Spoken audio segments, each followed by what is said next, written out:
Welcome back, friends. Last time we have introduced M2M architectures. Now we'll see the advantages of M2M communications.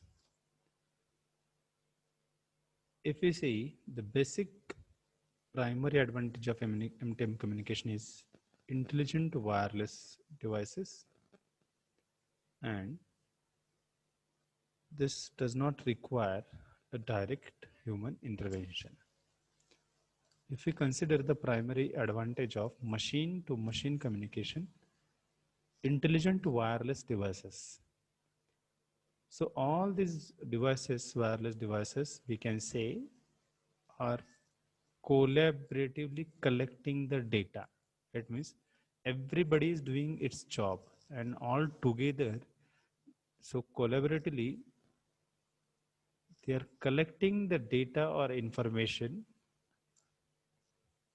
and delivering all this information in real time for monitoring purpose to the people, or we can say the application. So we say that intelligent wireless devices are the primary advantages of the M2M machine to machine communications. If we consider they are working together, they are scattered but still collaboratively collected the data, the information, sensing the information and delivering that information in real time to the applications or to the people, so that applications or people can monitor the data, can make an analysis. Second thing, if we consider this end-to-end communications does not need human intervention. So without human intervention, they are doing their job. So every part, every device, every participating identical device is doing its job without any human intervention. If at all it is there, it will be very less comparatively. Any best known application of M2M communications? Yes. If we consider the best known application of M2M communication is satellite navigation system. We can see in figure, we are showing satellites and a car which is moving. In picture it is not moving, but we are assuming that the car is running and it is connected by a GPS system, global positioning system, which directly observed through the satellites.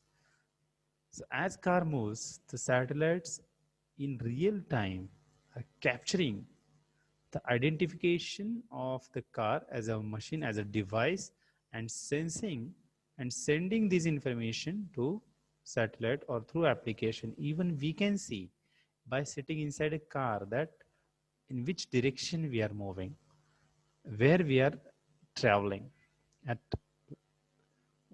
which destination we are moving.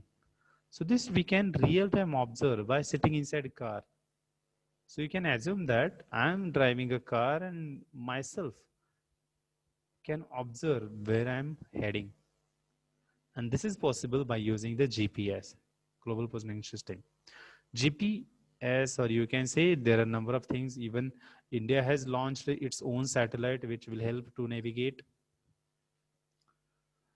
So satellite navigation system is the best known application of machine to machine communication, where collaboratively all the participating or sensing devices are working.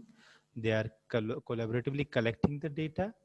They are sending this data in real time for monitoring to the applications or to the persons.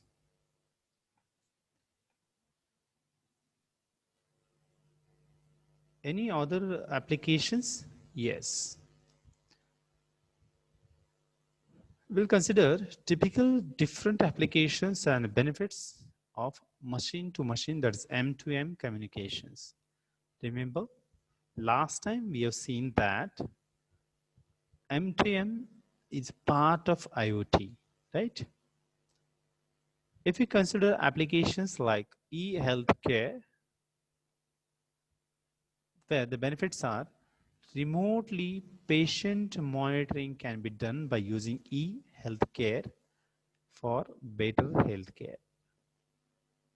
So this is possible, and we can use here different sensing devices or different parts or different, you can say, machines which will act in that entire network, send the data and collect the data.